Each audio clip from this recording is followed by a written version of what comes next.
Alright, so in the previous video, I gave you DC Universe Superman versus Darkseid. So in this video, I went, alright, let's go back to back. I'm gonna give you DC Universe Superman versus Black Adam. Now, same team setup, same idea. Get Killer Frost killed, get Classic Flash killed, take both of their passive bonuses, and hope I don't get stunned and don't die. So here you can see the blinding speed, 100% chance for fast attack, plus 1 fast attack hit. That's going to help me build up the Kryptonian bar. Basically guarantee that I can ready to do stuff instantly. I think I was pointing out the Killer Frost damage buff passive, but the more important one is the Infinite Freeze one. The fact that she can freeze the opponent and reduces power cost is just so insanely useful. Alright, so starting off the fight, I'm going to start by hitting Black Adam a little bit so that he aggroes on me. Luckily, I actually stun resist there, which is massive. I have a 40% stun resist chance. So I was just really worried that I would die immediately. If I get tagged out a couple of times at first, it's not too much of an issue. Killer Frost stun resisted. I don't even know what I have on her. But there we go. 40% stun resist. And I got the stun resist both times it mattered. Black Adam does a ton of damage, and he wiped out just Classic Flash and Killer Frost immediately. They had no gears, no defense, but Superman, I was like, okay, worst case to worst, he gets stunned. Hopefully, he should be able to tank a couple hits if that happens, but I am able to avoid being stunned both times, and I'm able to get into the gameplay loop, and here you go. DC Universe Superman is able to stack the damage buff super quickly with the Flash fast attack hit bonus, and he's able to permanently freeze Black Adam with the Killer Frost passive. Oh, I'm just saying, if Black Adam was immune to freeze and stun, it would be over. It would be so over. Do you understand? At that rate, I don't even know if it'd be possible to beat the boss. But thankfully, he's not immune to stun and freeze. So as long as I got both of my support characters killed and didn't get force tagged out, and I didn't die on, Superman being stunned, I was okay. And I have the, I'm like, well, might as well take advantage of the percentage health damage bug, am I right? Because it's in the game. Oh, yeah, he just happens to block there. That's something really annoying with DC Universe Superman Special 3. It has a very long animation, and the AI has a pretty big window to block. But thankfully, that was not the end of the run. I took a couple hits, I was able to block and go right back into the gameplay loop. And, yeah, I think I would have been able to kill him even without the percentage health damage, but it's in the game, and I might as well take advantage of it, and I finish off in style with a Special 3. DC Universe Superman, everybody. We all love him. And The Rock gets his wish. He proceeds to lose a fight to Superman. Hey, look, I dropped Ruler of Kahndaq Black Adam, everybody. Which is actually crazy, because I think in the last 5 solo raids I've completed, which have all been on Heroic 7, I have dropped a legendary character 3 times. I dropped Mr. Freeze, got nothing, got Mr. Freeze again, got nothing the first time I beat the Black Adam raid, and then I got Black Adam. So I can expect a drought of legendary characters for the next couple of months, I feel.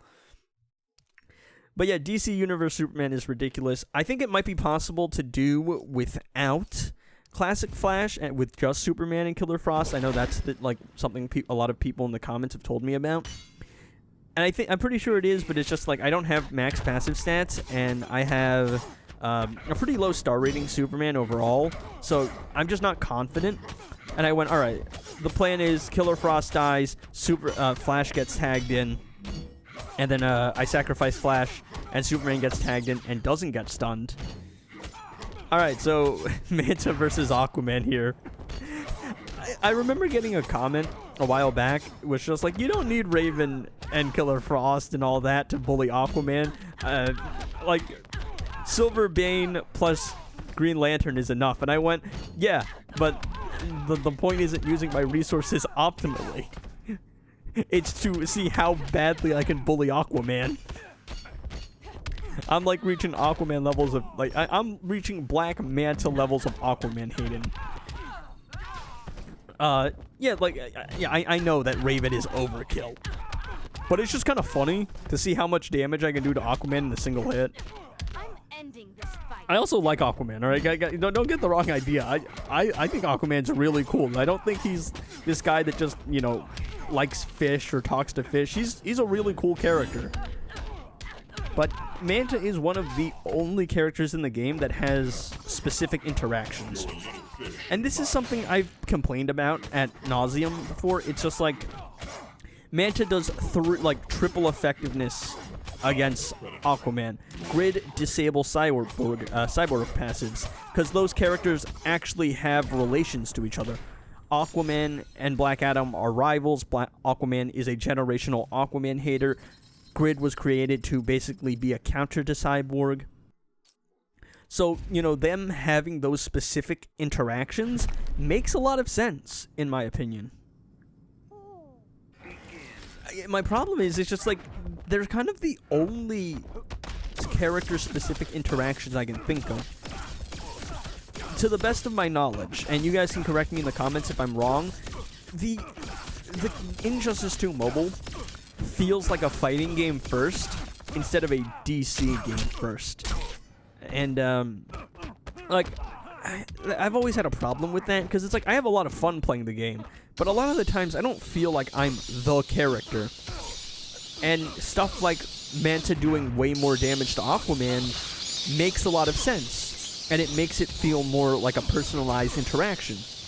But it's like, you know, you throw like Superman and Batman on the same team, and the most they have is some synergy, and even then that really just depends on which affiliation they're part of, or what, like, character.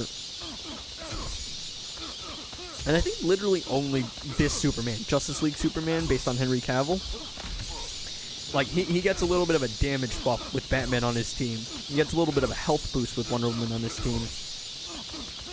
But, like, it doesn't feel like they're a league, if that makes sense. It's like, I feel like having Superman and Supergirl on the same team, considering their family, they should have some kind of specific interaction. Maybe like an assist, or a damage boost, or an extra effect to a special. But let me know what you guys think. Alright, so the video yesterday where I fought Darkseid with DC Universe Superman, I also used Batman Ninja Batman to what's his name? What is his name? With Arkham Knight Batman to see how much of a effect the hazard dot damage boost has. And I'm not gonna lie, it's looking pretty pathetic, because maybe it was just Boss Deathstroke himself that has some kind of resistance and some kind of defense that I'm not aware of. But without any dot increase, I'm doing 2.1 million. With Arkham Knight Batman on my team, I was doing 2.2 billion. So in this case, I'm trading like 100k less of a dot value for a guaranteed percentage health damage instantly, and a quicker activation of Puppet. So I'm just saying, so far it looks like the Black Adam team is better than the than like Arkham Knight Batman. I don't know how he stacks up to Zatanna. I haven't checked that in a while. I played that team a while ago, but I think my Batman Ninja Batman's more leveled up now. And I think Classic Flash does more damage, but you're trading percentage health damage for it, and I think Classic Flash is better used elsewhere. But yeah, so this next fight, I went, alright, I really like this team. So we have Dr. Fate for power reduction, Scorpion with Gemstone, and then Zatanna with Puppet. So Zatanna is going to stack her damage buff quickly, and the power reduction just means that she'll be able to spam specials quicker. And the power reduction is also going to be very useful when it comes to Scorpion, because I'm going to be able to keep up Gemstone way easier and not have to worry about not having the power for specials, especially with my special 1 disabled. Believe in magic yet? But, yeah. Snaps into a block there is a little annoying, but I'm able to get her on the second one. The only thing I really don't like is playing Puppet with Gemstone. I want to activate Puppet first to, you know, stack the percentage health damage quickly, but eventually I need to lose Puppet, and if I lose Puppet at an inconvenient time, then it's just not really fun. I tag in Scorpion to do his super move, and then I tag Zatanna back in to power steal a little bit more and power generate a little bit more. There we go. First special thrown down. We can start popping the hot spots, and unfortunately that's what I was talking about. I do the jump attack. I was going to go into the special, but I lost it just as I was finishing up my combo. And also, alright, look, I made a pretty big mistake, and that mistake is, of course, I forgot to put on the gemstone stack before I stacked Zatanna's damage buff. Because now I can't see what my gemstone stacks are at, because for some reason, even with all of this empty space to the right of the screen beneath Wonder Woman here, there's just nowhere to put the timer for my incoming damage stacks, excuse me. So here I'm like, alright, she's going to get me with the super move. I tried to go for a low attack, break up the combo, give me a window to do it. But tier 1 boss, she's not going to be doing too much damage, and I don't know if I'll lose Gemstone here, but if I do, it should be fine. I just do so much damage, it really doesn't matter. Yeah, dude, Gemstone Scorpion is utterly ridiculous. He's so much fun to play, man. He does so much damage, and his special 2 giving him the ability to just permanently stun the opponent and stop them from being annoying. It's just one of the nicest things in the game. I love perma-stun. I love perma-freeze. I just love anything that makes annoying bosses no longer be annoying, which I know is a crazy take. So I went, you know what? I've played Puppet Beast Boy enough. We have all seen Puppet Beast Boy. So I want to use Gemstone Beast Boy. Which is so overkill because Beast Boy already does so much damage. Giving him basically the best artifact in the game is kind of overkill. But, you know, it's just kind of funny. And I had the resources available. So, here we got Grodd. And Grodd is here for 2 reasons. Number 1, because I don't have infinite power with Puppet, I'm gonna need a little bit of power generation because I don't like relying on the Beast Boy power refund. And he's also gonna apply 2 negative effects, which is going to help Brainiac activate Puppet quicker, so that I can stack the lethal damage quicker. Do I really need lethal damage with Beast Boy and Gemstone? Not really, but it is funny. And I will forego reason and logic for it's kind of funny, man. Yeah, but I mean, I can very easily like one-shot 7 like fights a day. I have more than enough artifacts for it. I have more than enough characters for it. But I mean, like, what's the point of playing the same teams every day? So here I'm doing a little. I'm spamming a couple of my special 3s because I want to. Special 1s, excuse me, because I don't want to start doing too much damage too quickly. Because, you know, I actually want to see what the full gemstone stacks are. And there you go. 115 million. 198 million per value. This is ridiculous, man. There's no reason to do that much damage. Look at that. 198 million seems to be my peak with a level 9 gemstone and a level 9 crown. And my Beast Boy is 7 stars, by the way. He can still be ascended, which is ridiculous. And that's not including any damage buff characters. Man, imagine a fully ascended Beast Boy with the 450% lethal damage, and then I can swap out Brainiac for like Killer Frost for a damage buff. Like, that would be ridiculous. I might do that tomorrow. I just want to see how much damage can I do. But, you know, we'll leave that one for tomorrow. Of course, you can't be doing everything interesting in one video. But yeah, I mean, like, this is literally why I got Gemstone. I was very on the fence about it because I don't like the gambling mechanics in Injustice 2 Mobile. Like, even though I am someone who is willing to pay to get things in-game, I don't know of anybody who actively likes spending their money for a chance of getting something. But I got Gemstone because I'm like, I want to take this seriously. I actually want to be able to make content on it, on the game. And I think just having Gemstone just allows me to make better content. So it is essentially an investment that cost me $180 because I had to gamble for it, and I got every artifact in the set multiple times. $180. I had 18 rolls to get Gemstone. $180. So I was just like, all right, I'm fully in now. I'm fully committed. This is it now, man. I gotta. This is a full-blown investment. I'm gonna proceed under the assumption that I'm gonna be able to make this back eventually through content. There I tried to go swipe low and then continue the combo, but I'm just like, I'm just gonna tank the super move, get it out of the way, and Harley is ridiculous. I was surprised to see how much damage she herself was doing with, like, Gemstone. But, pff, dude, EPI is a different monster. Oh my goodness. Yeah, so, why Crown over Dark Metal cards or Twin Blade? I've just seen Twin Blade a million times. And I've used Dark Metal cards before, and I went, you know what, let's use Crown, because I think it's fun, it's different. But essentially, the idea was, hey, I've been playing a little bit with Crown EPI. I want to practice it a little bit more. And worst comes to worse, I mean, I have Gemstone here just in case it gets to, like, the last 30 minutes, and I don't want to fail the fight. I don't want to waste another fight on Nightwing. Not that that was really necessary, because, man, I murked him. Absolutely murdered. That was my revenge for failing to one-shot him with the Mortal Kombat in my my free-to-play teams video.